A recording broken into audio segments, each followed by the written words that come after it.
दोस्तों, एंटार्क्टिका की अनजान और खौफनाक दुनिया बेशुमार मिस्ट्रीज से भरी हुई है। कुछ को तो सॉल्व कर लिया गया है, लेकिन कई अभी तक साइंस के भी पल्ले नहीं पड़ रही। बर्फ की मोटी तह के नीचे कौन सी दुनिया बसती है और यहाँ से मिलने वाला 10 लाख साल पुराना आइस क्यूब हमें टाइम ट्रेवल करवाकर हमारे अर्थ के पास्ट में कैसे लेकर जाता है। सोरकर फैक्ट्स में आपका बहुत बहुत स्वागत है। दोस्तों, एंटार्क्टिका, जिसको दुनिया का बॉटम या फिर साउथ पोल भी कहा जाता है, यहाँ की आइस शीट्स की गहराई 4.7 की तक रिकॉर्ड की गई है। ये इतनी गहराई है जिसमें बुर्ज खलीफा जितनी 5 बिल्डिंग को एक दूसरे के ऊपर खड़ा किया जा सकता है। इस बर्फ के अंदर लाखों साल पुराने राज आज भी दफन है। सबसे पहले हम जानेंगे यहाँ की बर्फ के नीचे छुपी जिंदगी के बारे में। दोस्तों, नंबर 7, 2022 में रिसर्चर्स ने सैटेलाइट इमेज की मदद से एंटार्क्टिका में मौजूद लार्सन बी आइस शेल्फ पर एक गैर मामूली निशान देखा। इनको इस पर शक तो तब हुआ जब क्रैक जैसा दिखने वाला निशान 2021 के बाद की फोटोज में ही देखा जा सकता था। उससे पहले ऐसा कोई निशान वहां मौजूद नहीं था।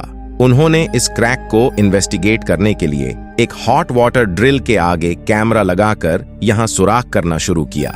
करीब 500 मीटर की गहराई पर जाकर ड्रिल को रोकना पड़ गया, क्योंकि ड्रिल पर लगे कैमरा ने एंटार्क्टिका के नीचे छुपी एक अजीब दुनिया का मंजर रिकॉर्ड कर लिया था। आइस शेल्फ बीच एक सीक्रेट रिवर गुजर रही थी, जिसमें एक केव के अंदर हजारों लाखों एम्फीपॉड्स मौजूद थे। एम्फीपॉड्स की यह किम श्रिम्प, जिसे अक्सर झींगा भी कहते हैं, उससे काफी मिलती जुलती थी, जो ड्रिल के आने की वजह से काफी एक्टिव नजर आ रही थी। पर सवाल यह है कि एंटार्क्टिका में एक रिमोट आइस शेल्फ के 500 मीटर अंदर एम्फीपॉड्स कहां से आए और यह जिंदा रहने के लिए क्या खाते होंगे।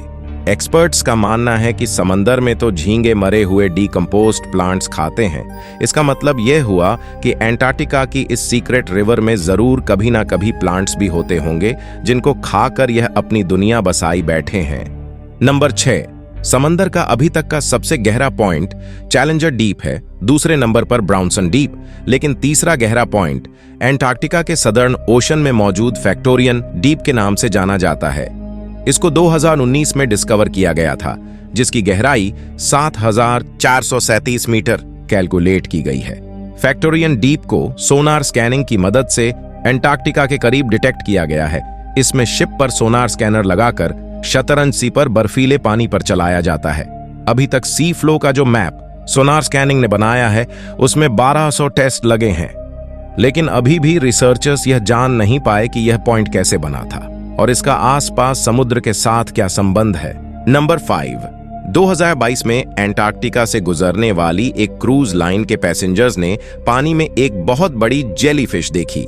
क्रूज के ऑपरेटर ने सबमर्सिबल डिप्लॉय की और पैसेंजर्स को पानी के अंदर जेलीफिश का नजारा दिखाने ले गया।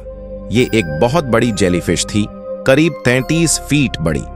इसको जायंट फैंटम जेलीफिश कहा जाता है, लेकिन हैरानी की बात यह है कि फैंटम जेलीफिश नॉर्मली ओशंस की 3500 फीट की गहराई में रहती है, पर इसको एंटार्क्टिका के समंदर की सतह पर देखा गया है। अभी तक रिसर्चर्स को कंफर्म नहीं है कि इतनी बड़ी जेलीफिश इस रीजन में क्या कर रही है, और वो भी समंदर की सतह पर। नंबर 4, एंटार्क्टिका की वीरान बर्फीली वादियों के बीच में रिसर्चर्स को बर्फ के अंदर से एंशिएंट रेन फॉरेस्ट के सबूत मिले हैं, जो 9 करोड़ साल पुराने हैं। ये डिस्कवरी एंटार्क्टिका की उसे दुनिया का सबूत है जो बरसों पहले खो चुकी थी। ये फॉसिलाइज्ड जंगल बर्फ से ढके समंदरी फर्श के भी नीचे से दरियाफ्त हुआ है, जिसमें दरख्तों की जड़ें, पॉलिन और उनके बीज पाए गए हैं। रेडियो कार्बन डेटिंग से ये पता लगा कि इनका ताल्लुक क्रिटेशियस पीरियड से है, वो वक्त जब अर्थ के एटमॉस्फेयर में कार्बन डाइऑक्साइड ज्यादा होने की वजह से यहाँ गर्माइश भी ज्यादा थी। ये फॉसिल्स एंटार्क्टिका का ऐसा नक्शा बता रहे हैं जब यहाँ हरी भरी वादियां और रंग बरंगी फील्ड्स हुआ करती थीं। इसके अलावा 1909 में यहाँ से निकलने वाला कोयला इस बात की निशानी है कि एंटार्क्टिका का रेन फॉरेस्ट कई करोड़ साल तक यहाँ मौजूद था, जो अब फॉसिल फ्यूल में कन्वर्ट हो चुका है। नंबर 3, एंटार्क्टिका की बंजर बर्फ के अंदर से अभी तक ढेर सारे मीटियोराइट्स भी मिल चुके हैं। यह कोई आम पत्थर नहीं, बल्कि एक बहुत बड़ी यूनिवर्स का सबूत है। इनमें से कई मीटियोराइट्स का हमारे पड़ोसी प्लैनेट मार्स से संबंध है। इनमें से एक मीटियोराइट्स जिसका नाम ALH 8,40,001 है और यह हमारे सोलर सिस्टम का सबसे पुराना ऑब्जेक्ट है, तकरीबन 4.5 अरब साल पुराना। इस मीटियोराइट्स ने 1996 में हेडलाइंस बनाई थी जब साइंटिस्ट्स ने यह ऐलान किया कि मार्स से आए मीटियोराइट्स में माइक्रोफॉसिल्स के एविडेंस मिले हैं, जिसका मतलब है कि जब यह मीटियोराइट मार्स से टूटकर यहां आया था उस वक्त मार्स पर जिंदगी मौजूद थी। साइंटिस्ट के इन दावों की वजह से ही मार्स पर आज जिंदगी ढूंढने की कोशिश की जा रही है। इस वीडियो राइट से साइंटिस्ट को मौका मिला कि वह मार्स के एटमॉस्फेयर और वहां की वोल्केनिक एक्टिविटी पर रिसर्च कर सके। इसमें कुछ ऐसे मिनरल्स भी पाए गए हैं जो सिर्फ पानी में होते हैं, जो इस बात का सबूत है कि मार्स पर पहले पानी बहुत ज्यादा बहता था। नंबर 2, हमें से अक्सर लोगों के जहन में एक सवाल आता है कि साइंटिस्ट को अर्थ के पास्ट एटमॉस्फेयर के बारे में इतना एक्यूरेटली कैसे पता चलता है। यह राज भी एंटार्क्टिका की बर्फ के अंदर एंशिएंट आइस क्यूब्स में मौजूद है।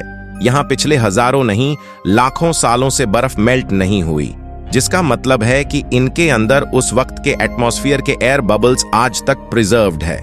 यहाँ तक पहुंचने के लिए आईएस के पूरे कोर को ड्रिल करके बाहर निकाला जाता है। जितना गहरा कोर बाहर निकाला जाएगा उतना ही टाइम में पीछे जाना आसान होगा। बर्फ की हर लेयर के अंदर मौजूद एयर बबल्स हर एक साल की एटमॉस्फेरिक कंडीशंस को महफूज रख कर बैठे हैं। ये एंशिएंट एयर के बबल्स हैं जिनको हजारों लाखों सालों से कभी डिस्टर्ब नहीं किया गया।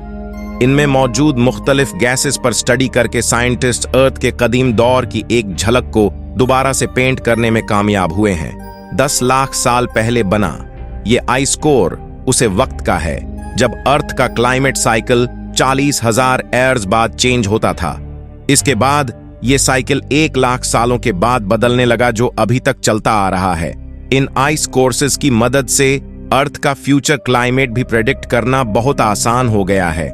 जैसे हर 1000 सालों के बाद कौन से तूफान और सैलाब दुनिया में आते रहे हैं, अब अगली बार कब आना है, ये सारी प्रेडिक्शन इन आइस कोर्स की मदद से ही की जाती है।